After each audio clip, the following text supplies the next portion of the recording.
అనగనగా రామాపురం అనే గ్రామంలో రంగయ్య అనే వ్యక్తి జీవిస్తూ ఉండేవాడు. రంగయ్యకి 2 కొడుకులు. పెద్దవాడు హరి వ్యాపారంలో స్థిరపడ్డాడు. రెండోవాడు గిరి ఉద్యోగం చేస్తున్నాడు. కొడుకుల పరంగా, ఆస్తి పరంగా రంగారావుకి ఎటువంటి ఇబ్బంది లేదు. అంతా బాగుంటే జీవితం ఎలా అవుతుంది? వచ్చిన చిక్కల్లా భార్య కాంతం వల్ల. కాంతమ్మకు నోటు దులుసు చాలా ఎక్కువ. దానివల్ల ఇంట్లో వాళ్ళే కాదు, ఊరి వాళ్ళు కూడా దాన్ని చూసి భయపడుతూ ఉండవలసి వస్తుంది. తన జీవితంలో మిగిలిన బాధ్యత కొడుకుల పెళ్ళి. మొదటిగా కొడుకుల పెళ్లి చెయ్యాలంటే భార్య కాంతంతోనే భయం. తన నోటి దురుసు వల్ల వచ్చిన వాళ్ళని ఎలా బాధ పెడుతుందో అనే బెంగతో రంగయ్య కొడుకుల పెళ్లి చేయడం వాయిదా వేస్తూ వస్తున్నాడు. ఇలా ఉండగా రంగయ్యకి ఒక ఆలోచన వస్తుంది. అమ్మా వనజాక్షి, నా భార్య తమ్ముడు భార్యవే అయినా ఎప్పుడు నా సొంత చెల్లిల్లా మెలిగావు. ఆ చనువు కొద్దీ నీకొక మాట చెప్పాలని ఇక్కడికి వచ్చాను. నేనిక్కడికి వచ్చింది మీ వదినకి కూడా తెలీదు. ఎంతో కాలం నుండి పిల్లల పెళ్లి గురించి నేను బెంగ పెట్టుకున్నాను. మంచి సంబంధాలు వస్తున్నా మీ వదిన నోటి దురుసుతో వాళ్ళని ఎక్కడ బాధ పెడుతుందో అని బెంగతో ఇంతకాలం పెళ్ళిళ్ళకి వాయిదా వేస్తూ వస్తున్నా. కానీ పిల్లలకి వయసు అయిపోతుంది. అందువల్ల నాకు ఒక ఆలోచన వచ్చింది. నీ కూతురు శిరీష ఉంది కదా, తనకు నా పెద్దబ్బాయి రామునిచ్చి పెళ్లి చేస్తే బాగుంటుందని నా ఆలోచన. అమ్మాయి తన సొంత తమ్ముడు కూతురే కనుక మీ వదిన తనను బాధ పెట్టదని భావిస్తున్నాను. అదీ కాక ఎదిగిన పిల్ల, చిన్నప్పటి నుండి మా ఇంట్లో ఆడపిల్లగా పెరిగింది కనుక అత్త ఒక మాటన్నా సర్దుకొని జీవితం కొనసాగిస్తుంది. ఈ విధంగా అత్త కోడళ్ళు కలిసి ఉండడమే కాక కుటుంబం కూడా సౌఖ్యంగా ఉంటుంది. శిరీషను మా పెద్దవాడైన హరికిచ్చి పెళ్లి చేయడం నీకిష్టమేనా? నీ ఉద్దేశం ఏమిటో చెప్పమ్మా. నీ బాధ నాకు తెలుసు అన్నయ్య. హరికి శిరీషకి ఇచ్చి పెళ్లి చేయాలని మేము కూడా చాలాసార్లే అనుకున్నాం. ఇదే కారణం మీ బామార్ది గారు కూడా వెనకాడ్డానికి. అయితే ఇప్పుడు మీరంతటగా మీరే ముందుకు వచ్చారు కనుక, అబ్బాయి అంటే మాకు అమ్మాయికి ఇష్టమే కనుక ధైర్యం చేయాలని ఉంది. కానీ వదిన సంగతి తెలియంది కాదు. నువ్వన్నట్టు ఒకరినొకరిని ఎరిగిన వాళ్ళం కనుక అనడం మా వదిన, తట్టుకోడా నా కూతురు ఇద్దరూ నేర్చుకోవచ్చు. కానీ తట్టుకోలేని కష్టం వస్తే నువ్వు ఆ విషయంలో భయపడవద్దు వనజాక్షి, నేను ఉన్నాను. తప్పక చూసుకుంటాను. ఇంకో మాట, నువ్వన్నట్టు శిరీష తట్టుకోలేని పరిస్థితే వస్తే తప్పకుండా ఇంటి నుండి బయటికి పంపి ఆమె క్షేమం చూసే బాధ్యత నాది. నా కొడుకు వ్యాపారం నిత్యా పట్నంలో తిరుగుతూ ఉంటాడు. తప్పనిసరి అయితే నేనే మనసును చంపుకొని వాళ్ళిద్దరినీ పట్నం పంపిస్తాను. నీకు మాటిస్తున్నాను. కానీ నా కొడుకు కోడలు మనవళ్లతో సహా నా కళ్ళ ముందరే ఉండాలన్నదే నా కోరిక. దానికోసమే ప్రయత్నిస్తాను. తప్పనిసరి పరిస్థితుల్లో నీ కూతురికి మాత్రం కష్టం లేకుండా చూసుకుంటాను. దానికి నీకు సమ్మతమేనా? ఆడపడుచు భర్తగా ఎంతో గౌరవం వనజాక్షికి. అంతేకాదు రంగయ్య ఎంతో సౌమ్యుడు, పరోపకారి కూడాను. అదీకాక హరి ఎంతో నెమ్మదస్తుడు. ఇంతలా అడుగుతుంటే కాదనలేక తప్పనిసరి పరిస్థితిలో నేను చూసుకుంటాను అని మాటిచ్చాడు కనుక పెళ్లికి ఒప్పుకుంటుంది వనజాక్షి. భర్తను కూడా ఒప్పిస్తుంది. పెళ్లి కూతురు తమ్ముడు కూతురే కావడంతో కాంతంకు అడ్డు చెప్పాల్సిన పనే లేదు. సంతోషంగా వివాహానికి ఒప్పుకుంటుంది. అంగరంగ వైభోగంగా వివాహం జరుగుతుంది. కొంతకాలం రోజులు బాగానే గడుస్తాయి. నెమ్మది నెమ్మదిగా కాంతం శిరీషను కూడా మాటలనడం మొదలుపెడుతుంది. చీటికి మాటికి చిన్న చిన్న విషయాలకు శిరీష నొచ్చుకునేలా మాట్లాడుతూ ఉంటుంది. శిరీష నిదానస్తురాలు. పెద్దల్ని ఎదిరించి మాట్లాడడం తనకస్సలు తెలీదు. మేనత్త అనే మాటలు మొదట్లో భరించుకుంటూ వస్తున్నా నెమ్మది నెమ్మదిగా తను భరించలేకపోవడం గమనిస్తాడు రంగయ్య. అమ్మా శిరీష, నీ బాధ నాకు అర్థమవుతుంది. నువ్వు ఇలా ఒంటరిగా కూర్చొని బాధపడుతూ ఉంటే నిన్ను చూస్తుంటే గుండె తరుక్కుపోతుంది. అత్తయ్య నిన్ను ఎంతో బాధ పెడుతుందని నాకు అర్థమవుతుంది. మేనకోడలో కనుక నిన్నెక్కువ బాధ పెట్టదని, నిన్ను కోడలుగా బాగా చూసుకుంటుందని నేను భావించాను. అందుకే మీ అమ్మను అడిగి మరీ ఈ పెళ్లికి ఒప్పించాను. నువ్వు కష్టపడకుండా చూసుకుంటానని మీ అమ్మకు మాట కూడా ఇచ్చాను. కానీ నేను అనుకున్నది నిజం కాలేదు. మీ అత్తయ్య నిన్ను కూడా తన నోటి దురుసుతో నిన్ను బాధ పెడుతూనే ఉన్నది. ఇక నేను కూడా తప్పనిసరి పరిస్థితుల్లో ఒక నిర్ణయానికి వచ్చాను. నువ్వు హరి పట్నం వెళ్ళి అక్కడే ఉండండి. ఎలాగో వ్యాపారం కోసం నిత్యం తిరుగుతూనే ఉన్నాడు కదా హరి. నీకు కష్టం కలిగితే దాని నుండి తప్పించే బాధ్యత నాదే అని నీ తల్లికి మాట కూడా ఇచ్చాను. ఆ మాట ప్రకారం నువ్వు హరి వెళ్ళి పట్నంలో వ్యాపారం పెట్టండి. నువ్వు ఇలా కంటతడి పెట్టుకుంటూ ఉంటే నిన్ను చూడడం నాకు చాలా బాధగా ఉంది. ఏం చేయను మామయ్య, నాకు కూడా చాలా బాధగా ఉంది. నేనెప్పుడు వేరే కాపురం పెట్టాలనే ఆలోచన ఎప్పుడూ చెయ్యలేదు. అత్తయ్య అంటే నాకు కూడా ఎంతో ఇష్టం. అందుకే నోరు తెరిచి ఏమీ అనలేకపోతున్నాను. అలా అని చీటికి మాటికి నా తప్పు లేకపోయినా కానీ నిందిస్తూ ఉంటే నేను భరించలేకపోతున్నాను. ఈ విషయంలో ఆయనకు కూడా చాలా బాధగా ఉంది. కానీ నేనే అత్తయ్యని ఏమీ అనద్దని చెప్పాను. భరించినంత కాలం భరిస్తాను. మీరన్నట్టు భరించలేనంత పరిస్థితే వస్తే వేరే కాపురం పెట్టడం తప్ప మరి ఏమీ చెయ్యలేము. అలాంటి పరిస్థితే వస్తే మమ్మల్ని క్షమించు మామయ్య.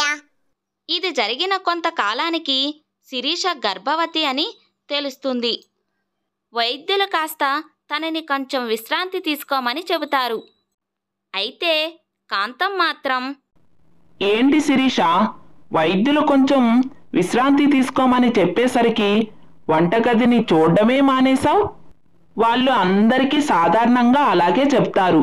మేమందరం పిల్లల్ని కనలేదు, ఈ వంక పెట్టుకొని పని ఎగ్గొడదామని భావిస్తున్నావేమో. అటువంటివి ఏమీ ఇక్కడ కుదరదు.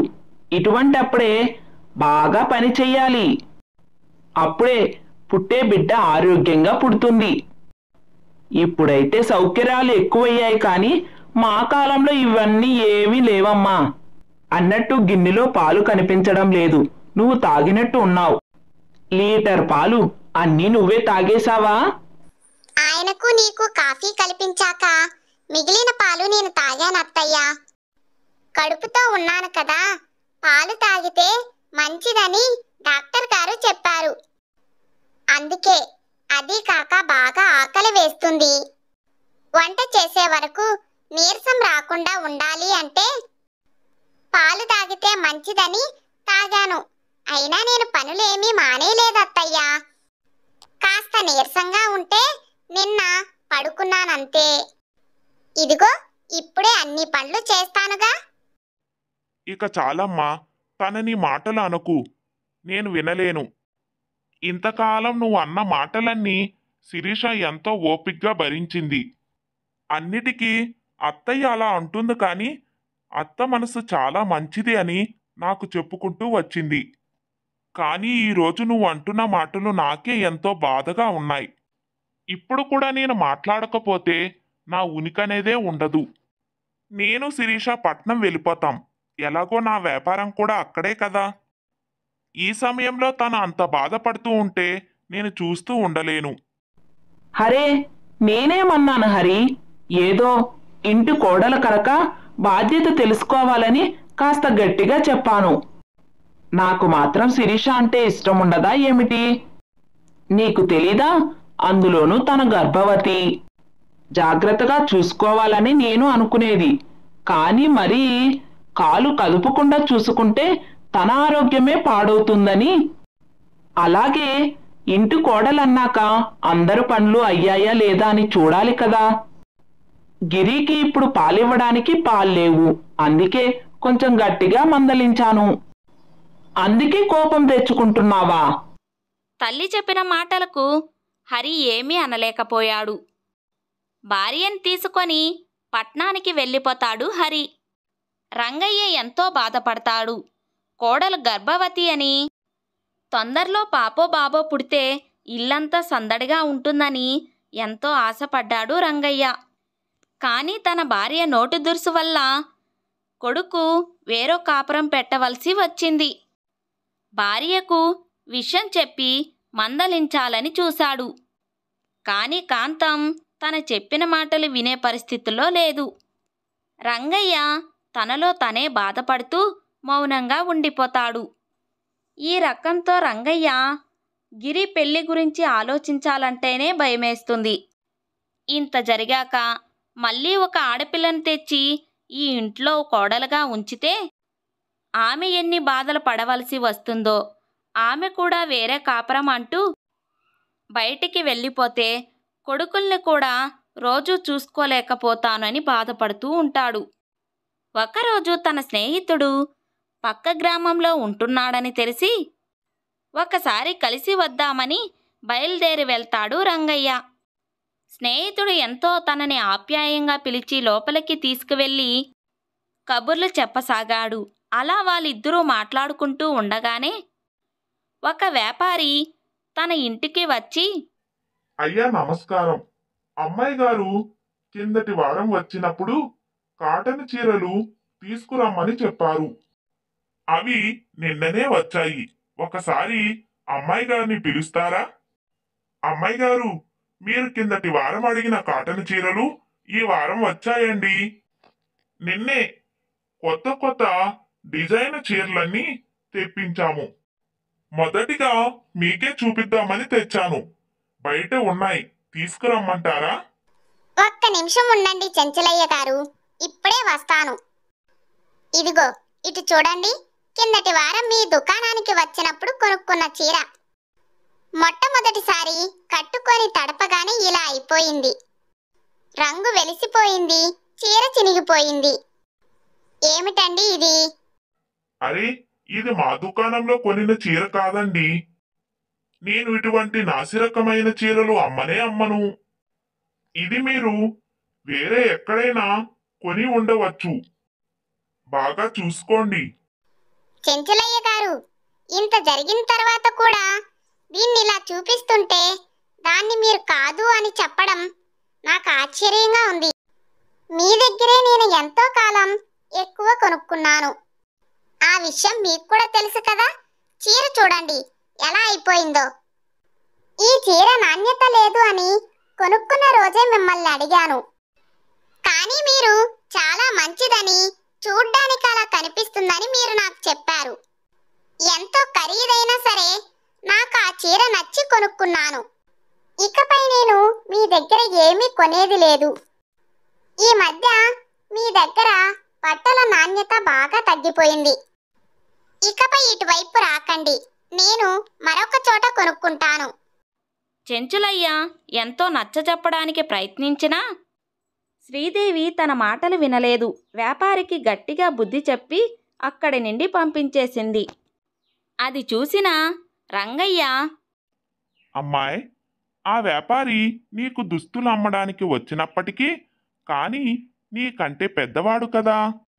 అలా గట్టిగా మాట్లాడడానికి నీకు భయం వేయలేదా? అదేం లేదండి, నేను చేసే పనిలో తప్పు లేనప్పుడు నేనెందుకు భయపడాలి? ఏ తప్పు లేనప్పుడు అలా మాట్లాడకపోయినా తప్పే అవుతుంది. ఎప్పుడు ఉన్నది ఉన్నట్టుగానే మాట్లాడాలి, లేదంటే అవతల వారికి చులకన భావన ఏర్పడుతుంది. ఆ సమాధానం రంగయ్యకి ఎంతగానో నచ్చింది. శ్రీదేవి లోపలికి వెళ్ళిపోయి చాలాసేపే అయినా ఒక పక్క స్నేహితుడు ఎన్నో కబుర్లు చెబుతూ ఉన్నా రంగయ్యకు శ్రీదేవి మాటలు, తన మనస్తత్వం ఇవే మనసులో మెదులుతూ వచ్చాయి. ఇక బయలుదేరే సమయానికి ఉండబట్టలేక స్నేహితుడితో, మీ అమ్మాయి సిరిని నా చిన్న కొడుకు గిరికి ఇచ్చి వివాహం చెయ్యాలన్నది నా ఉద్దేశం. ఉండబట్టలేక అడిగేస్తున్నాను. శ్రీదేవిని తన వ్యవహరించే ప్రవర్తనని చూసి మా కుటుంబానికి తగ్గ కోడలు అని నాకు అనిపిస్తుంది. నీ ఉద్దేశం ఏంటో తెలిస్తే తొందరలో ముహూర్తాలు చూసుకున్నాం. భలే మాట రంగయ్య, మన స్నేహం బంధంగా మారుతుంటే కాదంటానా? ఎంతో సంతోషం. నీ గురించి, నీ మంచితనం గురించి నాకు తెలీదు. నీలాంటి వాడి ఇంటికి కోడలుగా పంపించాలి అంటే ఎంత అదృష్టం ఉండాలి. అయితే చూసావుగా, మా అమ్మాయి కొంచెం గడుసు పిల్ల. తల్లి లేదుగా, కాస్త గారభంగా పెంచాను. తెలుసో తెలియకో కాసంత తప్పు చేస్తే కడుపులో పెట్టి చూసుకోవాలి. ఈ కాలంలో ఆ మాత్రం గడుసుతనం ఉండాలోయ్. మీ అమ్మాయిని పెళ్లి చేసుకోవాలి అనుకున్నది మీ అమ్మాయి గడుసుతనం చూసే. నువ్వేమీ ఆలోచించకు. అమ్మాయిని జాగ్రత్తగా చూసుకునే బాధ్యత నాది. సరేనా? ఆ విధంగా స్నేహితులిద్దరూ సంబంధం కుదిరించుకుంటారు. అయితే కాంతానికి కూడా వాళ్ళిచ్చిన కట్న కానుకలు, బహుమానాలతో ఎక్కడా వంక పెట్టడానికి ఏ కారణం దొరకలేదు. సంతోషంగానే గిరికి, శ్రీదేవికి పెళ్లి చేస్తుంది కాంతం. చిన్న కోడలు ఇంటికి రాగానే అత్తగారన్న మాటలకి సరైన సమాధానం చెప్తుంది అని, అందర్నీ ఒక దారిలో పెడుతుంది అని భావిస్తాడు రంగయ్య. ఆ విధంగానైనా కాంతంలో మార్పు వస్తుందని, పెద్ద కోడలు పెద్ద కొడుకు ఇంటికి తీసుకువస్తే మనవడితో ఆడుకోవచ్చని కోరిక. అయితే రంగయ్య ఊహించినట్టుగా కాంతానికి చిన్న కోడలు సరైన సమాధానం చెప్పడం లేదు. అత్తగారు ఎంత గట్టిగా మాట్లాడినా శ్రీదేవి మౌనంగా ఉంటుందే తప్ప తన స్వభావం ప్రకారం మాట్లాడడం లేదు. మొదట్లో కొత్త కోడలు కనుక అలా ప్రవర్తిస్తుంది అనుకుంటాడు రంగయ్య. కొంతకాలం బాగా అలవాటు పడి చనువుగా మాట్లాడుతుందిలే అనుకుంటాడు రంగయ్య. అలా చూస్తుండగానే 6 నెలల కాలం గడిచిపోతుంది. అయినా శ్రీదేవి మౌనంగా ఉంటుందే తప్ప మాట్లాడడం లేదు. ఇక ఉండబట్టలేక రంగయ్య ఒకరోజు కోడల్ని, ఏమ్మా శ్రీదేవి, నీ తప్పు లేకుండా మీ అత్తగారు అన్ని మాటలు అంటున్నా తిరిగి ఒక్క మాట కూడా అనకుండా మౌనంగా ఊరుకుంటున్నావే తప్ప ఆ వ్యాపారికి చెప్పినట్టు తనకి తిరిగి చెప్పడం లేదే. నీ తప్పు లేనప్పుడు సమాధానం చెప్పవలసిందే అని అన్నావుగా. మీరు చెప్పిందంతా నిజమే మామయ్య. కానీ ఆ రోజు వ్యాపారితో అలా మాట్లాడాను అంటే నాకు ఆ వ్యాపారికి ఎటువంటి బంధం లేదు కనుక, అతను నాకు చేసిన మోసానికి సరైన సమాధానము చెప్పాలి అనుకున్నాను కాబట్టి. అతను కాకపోతే ఇంకొక వ్యాపారి. కానీ ఇక్కడ బంధంతో కూడుకున్నది. అత్తయ్య అన్ని మాటలు అంటున్నా మౌనంగా ఊరుకుంటున్నాను అంటే దానికి అదే కారణం. బంధం ఉండే దగ్గర పంతాలు, మాట పట్టింపులు ఉండకూడదు. ఇక ఈ ఇల్లే పుట్టినిల్లైనా మెట్టినిల్లైనా.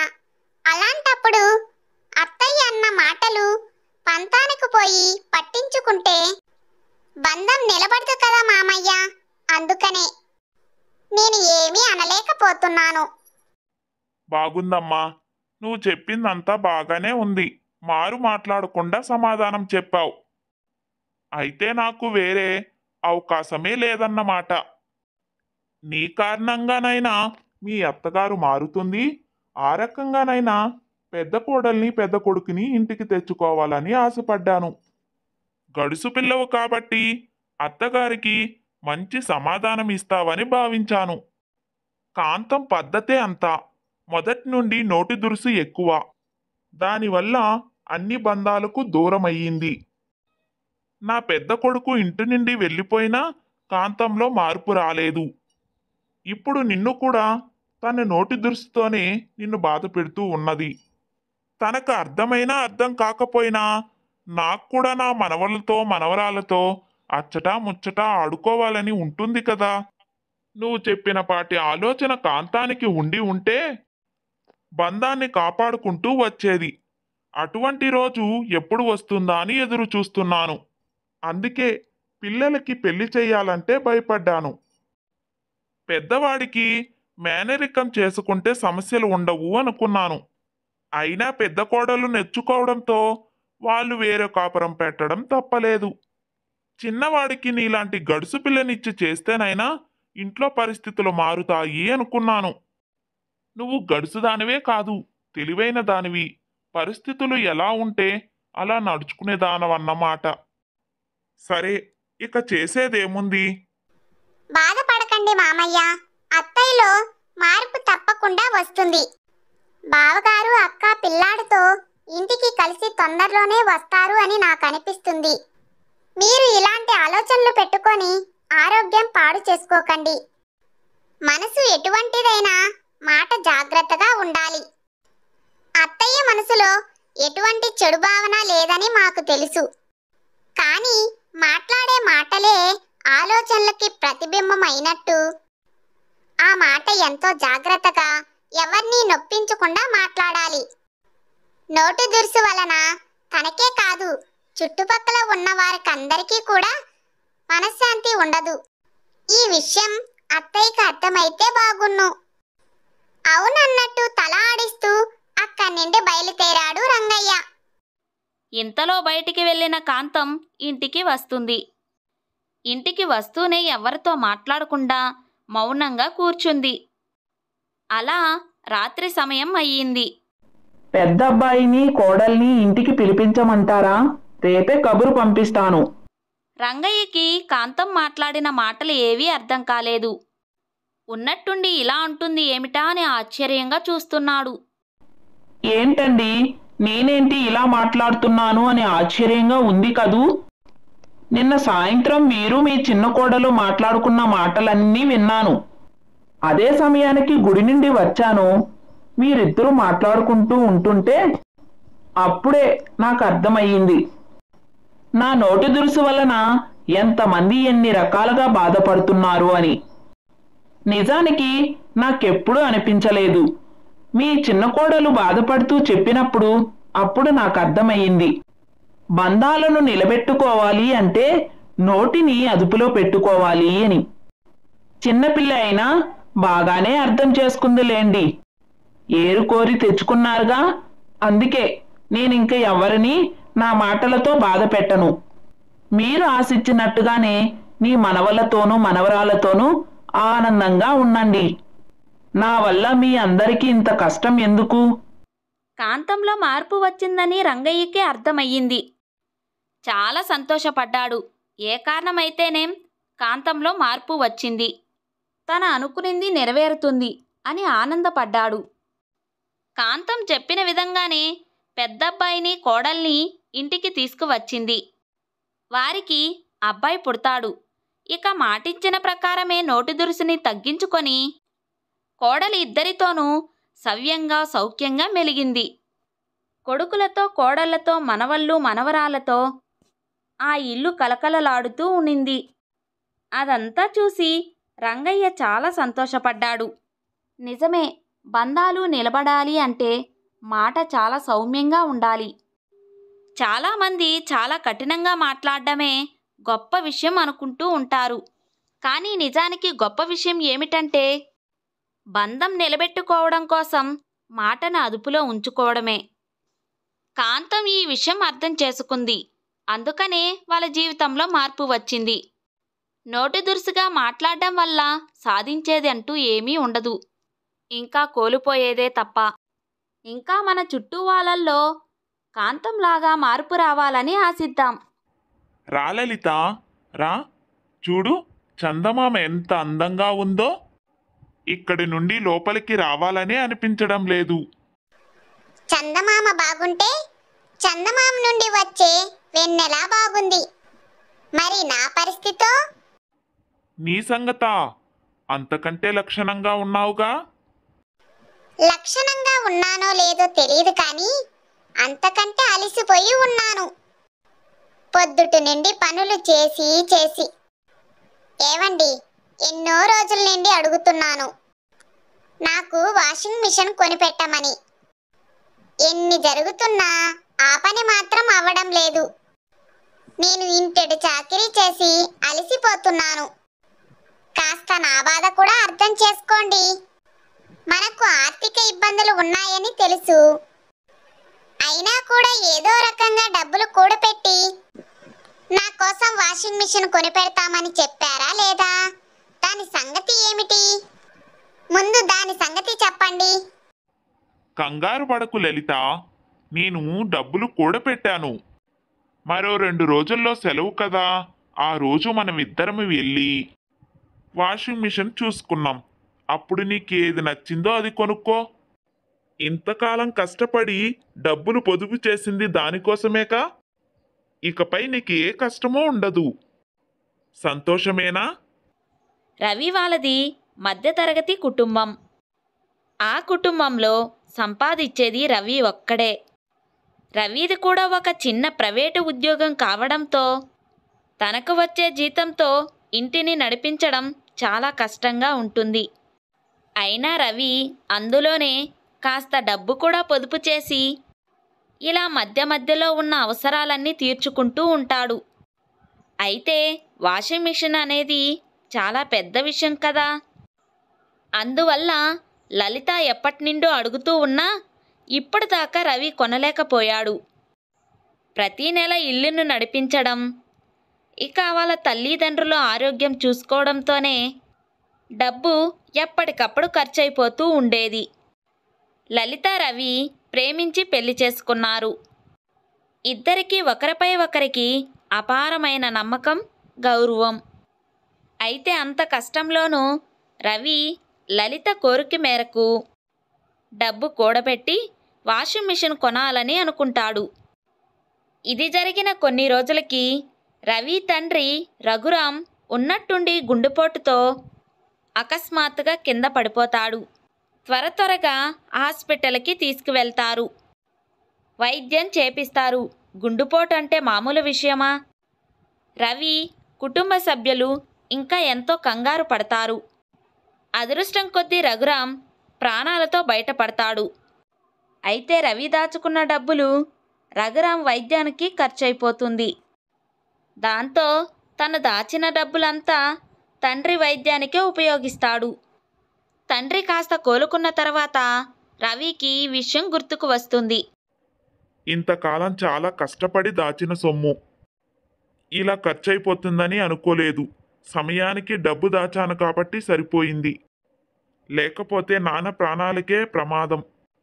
నాన్న కోలుకున్నారని ఆనందపడాలో, లలిత కోరిక తీర్చలేకపోయాను అని బాధపడాలో అర్థం కావడం లేదు. లలిత ఇలా నాన్న కోసం ఖర్చు పెట్టినందుకు ఏమాత్రం ఆలోచించదు. ఆ విషయం నాకు తెలుసు. కానీ భర్తగా తన కోరిక తీర్చవలసిన బాధ్యత నాదే కదా. ఇక తన కోసం మళ్ళీ నేను డబ్బు పొదుపు చేయడం మొదలు పెట్టాలి. 2 ఏళ్ళు కడుపు కట్టుకొని డబ్బు కూడబెడితే అంత డబ్బు అయ్యింది. డబ్బు పోగేద్దాం అని అనుకున్నా ఈ 2 ఏళ్ళు లలిత కష్టపడాలి కదా. నేను అడిగింది కొనీలేదని బాధపడుతున్నారు కదూ. పోనీలేండి, ప్రాణం కంటే విలువైంది ఏమీ కాదు కదా. సమయానికి డబ్బు ఉండబట్టి మామయ్య గారిని రక్షించుకోగలిగాం. అంతకంటే ఇంకేం కావాలి? బాధపడకండి. మరి కొంతకాలం వేచి చూస్తాను. మళ్ళీ డబ్బు పోగేద్దాం. ఈ విషయం మాత్రం మామయ్యకు అత్తయ్యకు తెలియనివ్వకండి. వాళ్ళు చాలా బాధపడతారు. పోగేశారు కాబట్టే సమయానికి చేతిలో డబ్బు ఉంది. లేదంటే ఎంత ఇబ్బంది అయిపోయేది. ఈ విధంగా ఒకరి కష్టం ఒకరు అర్థం చేసుకొని ప్రేమ అభిమానంతో ఉంటారు వాళ్ళిద్దరూ. ఇలా ఉండగా ఒకరోజు లలితకు తల్లి ఫోన్ చేస్తుంది. ఏమ్మా, ఈ మధ్య ఫోనే చేయడం లేదు. నేను ఎన్నిసార్లు ఫోన్ చేసినా తీయడం లేదు. నేనెంత కంగారు పడుతున్నానో తెలుసా? మీ ఆయన డబ్బు పోగేశాడు, వాషింగ్ మిషన్ కొంటారు అని అన్నావు. అసలు ఏం జరిగిందో తెలియడం లేదు. నాకు ఫోన్ అయినా చేసి చెప్పలేదు. ఏం చేస్తున్నావు? లేదమ్మా, మేం సరిగ్గా వెళ్దామనేసరికి మామయ్యకి గుండెపోటు వచ్చింది. అందుకే వారం రోజుల నుండి నేను ఫోన్ తీయలేకపోయాను. వారం రోజుల పాటు హాస్పిటల్లోనే ఉండి ఇదిగో 2 రోజుల క్రితమే వచ్చాం. ఇప్పుడు బాగానే ఉంది. ఇప్పుడు మామయ్య గారికి కూడా బాగానే ఉంది. ఏదో ఒక సమయంలో నీకు ఫోన్ చేసి విషయం చెప్దామని అనుకున్నాను, కానీ తీరిక కుదరలేదు. మామయ్య గారి కోసం డబ్బులు అవసరం కదా. మేము పోగేసిన డబ్బులు అలా ఖర్చు పెట్టాం. ఈసారి మళ్ళీ డబ్బులు పోగేసి కొనుక్కుంటానులే, అప్పుడు చెప్తాను. ప్రస్తుతానికైతే ఆ డబ్బు మామయ్య గారి కోసం ఉపయోగించినందుకు మాకు చాలా సంతోషంగా ఉంది. సమయానికి డబ్బు లేకపోతే ఏమై ఉండాలి? అది కూడా మేము కొనుక్కోక ముందే. ఒకవేళ డబ్బు ఖర్చు పెట్టేసి ఉంటే అప్పుడు డబ్బు కోసం మేము ఎక్కడికి వెళ్ళే వాళ్ళమో తలుచుకుంటేనే భయమేస్తుందమ్మా. ఓసి పిచ్చి మొహం దానా, నువ్వు ఇంకా ఏ కాలంలో ఉన్నావే? నీ అవసరాల్ని నీ కష్టాన్ని పక్కన పెట్టి మామయ్య గారికి ఆ డబ్బులు సహాయపడింది అంటున్నావు. అబ్బా అబ్బా, నీతో వేగలేక చచ్చిపోతున్నానే. ఇప్పటికైనా వాషింగ్ మిషన్ కొనుక్కుంటావు, ఇక సుఖపడతావు అనుకున్నాను. మళ్ళీ డబ్బులు ఖర్చు అయిపోయిందా? ఇలా ఎన్నిసార్లు ఎన్ని ఏండ్లే ఇలా కష్టపడుతూ ఉంటావు? అయినా నీకు చెప్తూనే ఉన్నాను నేను కొనిపెడతానే అని. వింటున్నావా? నువ్వు అక్కర్లేదు, మా ఆయనే కొనిపెడతారని పట్టుపట్టి కూర్చున్నావు. మీ ఆయన చూస్తే నానా కష్టాలు పడి ఏళ్ల పడి డబ్బు దాస్తే తప్ప డబ్బు పోగవడం లేదు. ఆ పోగైన డబ్బులు కూడా ఏదో ఇలా అవసరాలకు వచ్చి ఆ డబ్బులన్నీ ఖర్చు అయిపోతున్నాయి. ఇలా అయితే ఆ డబ్బులు ఎప్పుడు పోగవును? అంతవరకు నువ్వు కష్టపడవలసిందేగా. ఇలా పిచ్చిదానిలా ఆలోచిస్తున్నావు. అసలు మీరు కొనేసుకున్నాక ఆయనకి ఏమన్నా అయ్యుంటే నీకంత కష్టం ఉండేది కాదు. మీ ఆయన ఎలాగో అలాగా డబ్బులు ఎక్కడో దగ్గర తెచ్చేవారు. ఆ మాత్రం తేలాడా చెప్పు? నీకు కాబట్టి ఇంకా డబ్బులు పోగేస్తున్నానని చెప్పి ఇన్ని సంవత్సరాలు పట్టుబట్టి కూర్చున్నాడు. అదే వాళ్ళ నాన్నకి డబ్బులు అత్యవసరమై తీసుకురమ్మని చెబితే ఎక్కడో దగ్గర అప్పో సప్పో చేయడా? అప్పుడు డబ్బులు అదే పుట్టుకు వచ్చేది, నీకు సుఖంగానూ ఉండేది. ఇలా నువ్వు ఎప్పుడు ఆలోచిస్తావే నువ్వు? అదేంటమ్మా అలా ఆలోచిస్తున్నావు? మన చేతిలో ఉన్న డబ్బులు ఖర్చు పెట్టుకోవడం ప్రశాంతంగా ఉంటుంది. అప్పో సప్పో చేయడం నెత్తిన భారం పడినట్టే కదా. ఆ అప్పు తీర్చేదాకా మనశ్శాంతి ఉండదు. సంపాదించుకొని ఖర్చు పెట్టుకోవాలే కానీ అప్పు చేసుకొని కాదు. రవికి అటువంటివి ఏవీ నచ్చవు. అందుకే నేను కూడా ఏమీ బలవంతం పెట్టను. అలా అనుకొని ఉంటే ఈ పాటికి ఎప్పుడో నాకు వాషింగ్ మిషన్ కొనిపెట్టేవాడే కదా. అయినా ఏదోలా కష్టపడితే ఆయనే కొన్ని రోజులకు కొనిపెడతాడు. నువ్వు అనవసరంగా ఇలా మాట్లాడుకు, నాకు చాలా బాధేస్తుంది. వేస్తుంది, నీకు నీ బాధ గురించే ఆలోచిస్తున్నావు. మరి మా బాధ ఎవరికి చెప్పుకోవాలి? వద్దని చెప్తున్నా వినకుండా అతన్ను ప్రేమించి ఆ ఇంటికే కోడలుగా వెళ్ళావు. అసలు నీకు ఏం లోటు? మన ఇంట్లో మహారాణిలా పెరిగావు. ఆ ఇంట్లో ఎలా ఉండగలుగుతున్నావు లలిత? నీకు ఏమాత్రం ఇబ్బంది లేదా? మన ఇంట్లో ఎంతమంది పనివాళ్ళు, ఎన్ని గదులు, ఎన్ని సౌకర్యాలు. అక్కడ చూస్తే 3 గదులు, ఒకరు నిల్చుంటే ఇంకోరు కూర్చోడానికే అవదు. అటువంటిది ఆ ఇంట్లో అన్ని పనులు చేస్తూ కష్టపడి బ్రతుకుతున్నావు. నువ్వు ఆయన్ని తప్ప ఇంకెవ్వరిని పెళ్లి చేసుకోను అని చెప్పడం బట్టి తప్పనిసరి పరిస్థితుల్లో నీకు ఆయనకి పెళ్లి చేయాల్సి వచ్చింది. లేదంటే నాకు మీ నాన్నకి ఈ పెళ్లి ఇష్టమే లేదు తెలుసా? కానీ నువ్వు మా మాట విననే వినలేదు. ఇప్పుడు చూడు, ఒక్క వాషింగ్ మిషన్ కొనుక్కోవడానికి కూడా ఇంత కష్టపడాల్సి వస్తుంది. చాచా, నీకేంటే ఈ కర్మ? అమ్మా, నువ్వు ఇన్ని మాట్లాడావు కదా, నాకు ఈ ఇంట్లో ఏ కష్టమూ అనిపించడం లేదు. నువ్వేమో అంత పెద్ద లిస్టు చెప్పావు. గదులు ఎన్నుంటే ఏమి ఉపయోగం అమ్మా? చిన్న చిన్న గదులే అయినా మనసులు దగ్గరగా ఉంటే బ్రతకడానికి అంత కష్టమేం అనిపించదు. రవి కానీ అత్తయ్య మామయ్య కానీ నన్నెప్పుడూ కష్టపెట్టరు. నన్నెంతో ప్రేమగా చూసుకుంటారు. సుఖాలు లేవు అని అనుకోవడమే తప్ప ఏ లోటు లేనప్పుడు ఇంక ఏ సుఖం కావాలి? నాకు అలాంటి బాధలేమీ లేవులే అమ్మా. పాపం రవి కూడా నేను అడిగింది కొనలేనందుకు చాలా బాధపడుతున్నాడు. త్వరలోనే నా కోసం తను ఏదో ఒకటి చేస్తాడన్న నమ్మకం నాకు ఉంది. వచ్చే నెల పండగ ఉంది కదా, అప్పుడు రవిని ఏదోలా ఒప్పించి మన ఇంటికి వద్దామనుకుంటున్నాను. చాలా రోజులైంది మన ఊరికి వచ్చి. ఒకసారి నిన్ను నాన్నని చూసినట్టు ఉంటుంది కదా, అప్పుడు మిగతా విషయాలన్నీ మాట్లాడుకున్నాం. అది సంగతి. లలిత తల్లి కౌసల్యకు ఈ పెళ్లి ఏమాత్రం ఇష్టం లేదు. కూతురు బలవంతం మీద తప్పనిసరిగా ఆ పెళ్లి చేసింది. అయితే పెళ్లి చేసిందే కానీ ఆ తర్వాత నుంచి ఈ ఇంట్లో జరిగిన ప్రతి విషయానికి నిట్టూర్పు చూపిస్తూనే ఉంటుంది. కూతురుతో ఈ విధంగా దెబ్బలాడుతూనే ఉంటుంది. కానీ లలిత ఏ రోజు అలా భావించలేదు. అయితే అప్పుడప్పుడు పని ఎక్కువ కావడంతో కొంచెం నిరాశ చెందేది. ఇలా ఉండగా పండగ రోజులు రానే వచ్చాయి. అయితే ఏమంటారు? మీరు రావడం లేదా నాతో పాటు? ఏ విధంగానైనా కుదరదా? ఒక్కరోజైనా? నేనైతే ఏదో విధంగా తప్పకుండా వెళ్ళాలనుకుంటున్నాను. అమ్మ నాన్నలను చూసి చాలా రోజులవుతుంది. ఒకసారి చూసి వాళ్ళతో 4 రోజులు గడిపి వస్తే నాకు కూడా తృప్తిగా ఉంటుంది. సారీ లలిత, నువ్వు చెప్పిందంతా నిజమే, కానీ నాకు ఆఫీస్లో లీవ్ కుదరడం లేదు. నీకు తెలిసిందేగా, మా కంపెనీలో అంత త్వరగా సెలవు ఇవ్వరు అనేసి.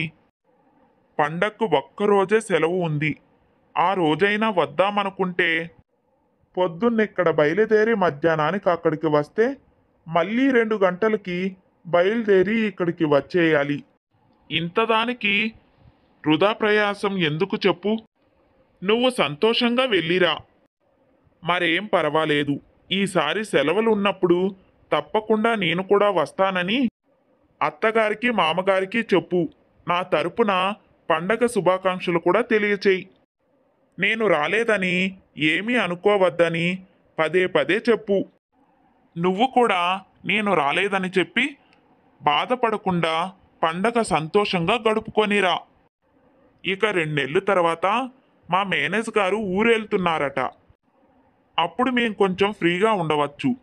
ఈ విషయం నిన్ననే మాతో చెప్తుంటే విన్నాను. అప్పుడు సరదాగా మీ ఊరు వెళ్ళి 4 రోజులు గడిపి వద్దాం. ఈసారికి మాత్రం ఇలా కానీ. లలిత రవి చెప్పిన దానికి ఒప్పుకొని బయలుదేరి పుట్టింటికి వెళ్ళింది. ఇక అక్కడ రవి రాకుండా లలిత ఒక్కతే వస్తుంది చూస్తూ తల్లి, అనుకున్నానే నువ్వు ఒక్కదానివే వస్తావని. నేనెప్పుడో ఊహించాను. పండక్కు రమ్మన్నప్పుడు సెలవు దొరకలేదని చెప్పుంటాడు, అంతేనా? నాకు తెలుసు లలిత, అయినా నిన్నెందుకు బాధ పెట్టడమని ఊరుకున్నాను. ప్రయాణం అంటే దారి ఖర్చులు ఉండి ఉంటాయి కదా, అందుకని. ఆఫీసులో సెలవు లేదని చెప్పుంటాడు. ఆ మాత్రం తెలీదా ఏమిటి? పండక్కి ఇంటికి రావడానికి కూడా ఎన్ని ఆలోచిస్తారో చూసావా? లేకపోతే పండక్కి లీవ్ ఉండదా ఏమిటి? ఆఫీసులో మీ ఆయన ఒక్కడే పనిచేస్తున్నాడా? మిగతా వాళ్ళు కూడా చేస్తున్నారుగా. అందరూ పండక్కి వాళ్ళు ఊరు వెళ్ళట్లా? లేదా మీ ఆయనకి ఎక్స్ట్రా జీతం ఇస్తున్నారా? అదేమి లేదుగా. ఇక్కడికి వస్తే ఏమైనా తీసుకురావాల్సి వస్తుందని అలా రకరకాల ఆలోచనలతో నీకేదో వంక చెప్పి ఉంటారులే. ఏం సంతో మాయదారు సంత. అమ్మా, నువ్వు ప్రతిసారి ఆయన్ని అవమానిస్తూ మాట్లాడుతున్నావు. నీకిష్టం లేకపోతే నేను కూడా రాను. ముందే చెప్పేసేయ్.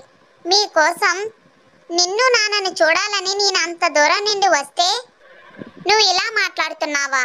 ఆయనకి సెలవు ఉందో లేదో, ఆయనకి ఎంత పని ఉందో నీకెందుకు? ఆయన వస్తానన్నారు, కుదరలేదు. ఇక ఆయన గురించి ఒక్క మాట మాట్లాడావో నేను ఊరుకోను. ఇలా లలిత తల్లి లలితతో నిరంతరం రవి గురించి, నిష్ఠూరంగా తన కుటుంబం గురించి మాట్లాడుతూనే ఉండేది. 4 రోజులు పండక్కి సంతోషంగా ఉండాలి అని వచ్చిన లలిత చివరికి మనశ్శాంతి లేక అలాగే 4 రోజులు ఉండి వెళ్ళిపోతుంది. ఇలా కొన్ని రోజులు గడుస్తూ ఉంటాయి.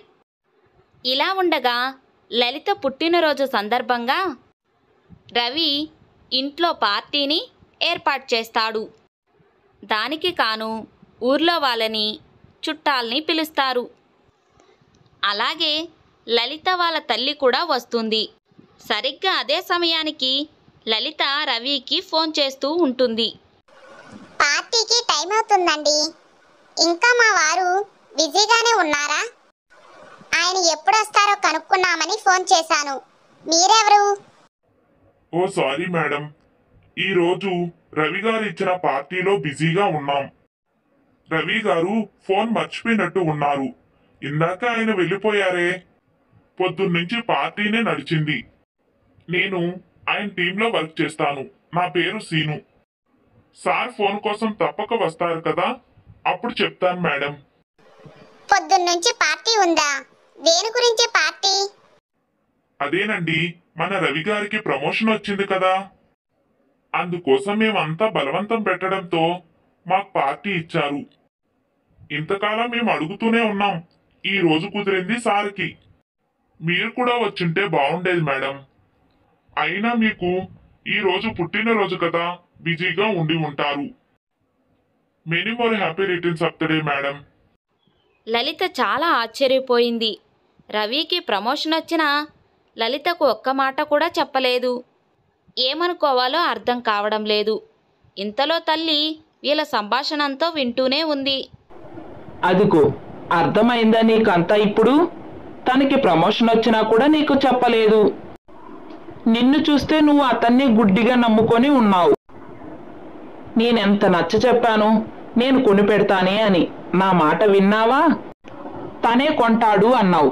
ఇప్పుడు చూడు, ప్రమోషన్ వచ్చింది, కొనిపెట్టాడా? ఇవాళ నీ పుట్టినరోజు, ఏం చేశాడు? ఇలా తూతూ మంత్రంగా ఒక ఫంక్షన్ ఏర్పాటు చేశాడు. అంతేనా? నేను చూడు నీ కోసం ఒక డైమండ్ నెక్లెస్ తీసుకువచ్చాను. ప్రమోషన్ వచ్చినా మీ ఆయన నీ కోసం ఏమీ చేయలేదన్నమాట. ఇదేం దరిద్రమే నీకు? పెళ్ళెలాగో నా మాట వినలేదు. ఇప్పుడైనా విను, నీకు కావలసిన అన్నీ నేను చేసి పెడతాను. మీ ఆయన్ని ఒప్పించు, మీరిద్దరూ వేరే కాపురం పెట్టండి. ఇంటికి కావలసినవన్నీ నేను సమకూరుస్తాను కదా. ఏమిటండి, తన భార్య పుట్టినరోజు కూడా మీ కొడుకు సమయానికి ఇంటికి వచ్చే తీరు కుదరలేదా? పుట్టినరోజు అని ఏదో ఇలా పార్టీ అయితే ఏర్పాటు చేశాడు, కానీ మనిషి ఎక్కడా కనిపించడం లేదు. లలితను అడిగితే ఆఫీసులో ఉన్నారు అంటుంది. ఇప్పటి వరకు ఆఫీసులోనే ఉండి ఆయన గారు చేసే నిర్వాహకం ఏమిటో. అయినా చూడండి, నా కూతురు కోసం నేను డైమండ్ నెక్లెస్ తీసుకువచ్చాను. మీరేమిచ్చారు? మీ అబ్బాయి ఏమిచ్చాడు? నా కూతురు నా ఇంట్లో రాణిలా పెరిగింది. ఇక్కడ చూస్తుంటే నా కడుపు తరుక్కుపోతుంది. నా కూతుర్ని కాళ్ళు కింద పెట్టకుండా పెంచుకున్నాము.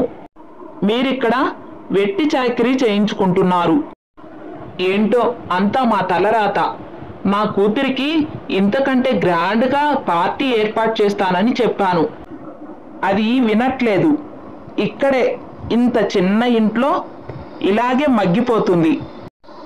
ఎప్పుడు చూసినా మీ అబ్బాయి ఆఫీసులోనే ఉన్నారు అంటున్నారు. అంతలాగా ఏం చేస్తున్నారండి? కనీసం ఇలాంటి వాటికి కూడా తీరుబాటు లేకుండా. ఇలా దొరికిందే తరువుగా లలిత తల్లి అందరితోనూ నిష్ఠూరంగా మాట్లాడింది. రవి తల్లి తండ్రి ఎంతగానో బాధపడతారు. లలిత కూడా చాలా బాధపడుతుంది. అమ్మా, నీకెన్నిసార్లు చెప్పినా అర్థం కాదా? నేను ఏం విన్నా సరే, ఏమైనా సరే, నేను ఇప్పటికీ రవిని నమ్ముతున్నాను. తను చెప్పినా చెప్పకపోయినా ఆయన ఏం చేసినా మంచికే చేస్తాడు. ఆయన ఎందుకు చెప్పలేదో దానికి కూడా ఒక కారణం ఉంటుంది. నువ్వు దీని గురించి ఎక్కువ ఆలోచించకు. చిన్న ఇల్లైనా ఎంత గ్రాండ్గా పార్టీ ఏర్పాటు చేశారు. అర్థమవుతుందా నీకు ఆ విషయం? నువ్వేమి దీని గురించి దెప్పి పడవనక్కర్లేదు. నాకైతే సంతోషంగానే ఉంది. మా అత్త మామల్ని ఇన్ని మాటలని బాధ పెడుతున్నావు. ఏంటమ్మా నువ్వు? ఇదంతా నా మీద ప్రేమే అనుకోమంటావా? అలా లలిత తన తల్లితో మాట్లాడుతూ ఉండగానే ఒక ఆటో వచ్చి వాళ్ళ వద్ద ఆగుతుంది. చూస్తే రవి ఆశ్చర్యంగా వాషింగ్ మిషన్ ఇంటికి తీసుకువచ్చాడు.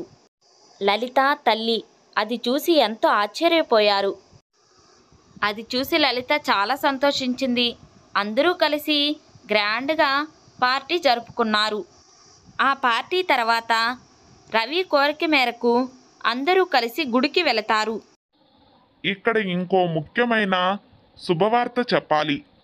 ఈ విషయం కూడా నీ కోరిక తీరిన తర్వాతే ఈ విషయం చెప్పాలని ఇన్ని రోజులు దాచి ఉంచాను. నాకు ప్రమోషన్ వచ్చింది.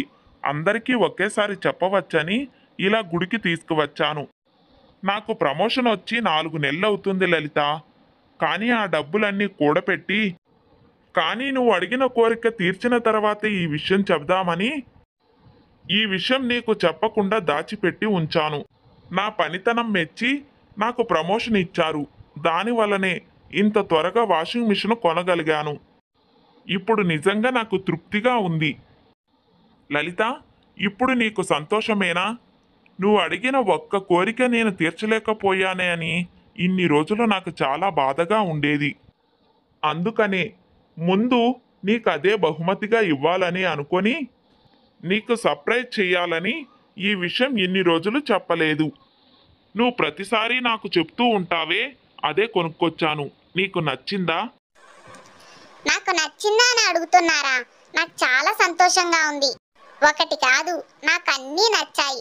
మీరు నా కోసం ఏర్పాటు చేసిన పార్టీ, అలాగే వాషింగ్ మిషన్, మీరు నా కోసం చేయాలి అనుకున్న తపన నాకెంతో సంతోషాన్ని ఇచ్చింది.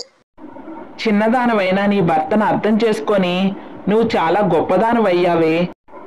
నేను నిన్ను తొందర పెట్టినా నువ్వు మాత్రం నమ్మకం విడలేదు. నిజమే, వస్తువుల కన్నా ఆరబాటాల కన్నా అతని ప్రేమ చాలా గొప్పది. తను నీ గురించి ఆలోచించే విధానం, తను నీకేదైనా చెయ్యాలన్న తపన ఇప్పుడు నాకు అర్థమైంది. ఇంతకాలం వస్తువుల్లోనూ ఆరుబాటంలోనూ సుఖం సంతోషం గొప్పగా ఉంటాయి అనుకున్నాను.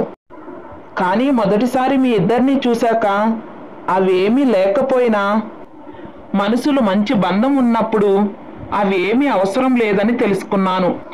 నేను నిన్ను ఎన్ని మాటలన్నా నువ్వు మాత్రం నీ భర్తను నమ్మి నువ్వే గెలిచావు. లలిత, నిన్ను చూస్తుంటే నాకు చాలా గర్వంగా ఉంది. ఇకపై నేను కూడా నా ఆలోచనలే మార్చుకుంటాను. అమ్మా, నేను ఆయన్ని ఎన్నిసార్లైనా అడుగుతాను. నా అవసరం, నా ఇబ్బంది చెప్తాను. అది నేను అడుక్కోవడం అని ఎప్పుడు అనుకోను. ఆయన కూడా నేను అడుగుతున్నానని ఎప్పుడు విసుక్కోరు. మాకిద్దరికి ఆ అండర్స్టాండింగ్ ఉంది. సొంత మనుషుల్ని అడగడానికి నామోషి ఏంటి? దాన్ని అడుక్కోవడం అనరు. నాకు రవికి అటువంటి భేదాలంటూ ఏమీ లేవు. మేమిద్దరం ఒకరినొకరిని పూర్తిగా నమ్ముతున్నాం. అది భార్యాభర్తల మధ్య ఉండవలసిన నమ్మకం. ఒకరంటే ఒకరికి గౌరవం. లలిత ఎన్ని ఇబ్బందులు వచ్చినా, అడ్డంకులు వచ్చినా భర్తపై నమ్మకాన్ని, గౌరవాన్ని విడవలేదు. అలాగే రవి కూడా నిరంతరం లలిత గురించి ఆలోచిస్తూ తన బాధ్యత నిర్వర్తించాడు. ప్రేమని పంచాడు. గొప్ప గొప్ప వస్తువుల వల్లనో, అర్థం లేని ఆరుబాటాల వల్లనో బంధాలు నిలబడ్డావు. సొంత మనిషిని అడగడానికి నామోషి అనుకుంటే బంధాలు ఎలా నిలబడతాయి? అందుకే మనుషుల మధ్య మాటలు కరువవుతున్నాయి. చిన్న చిన్న విషయాలకే గొడవలు అవుతున్నాయి.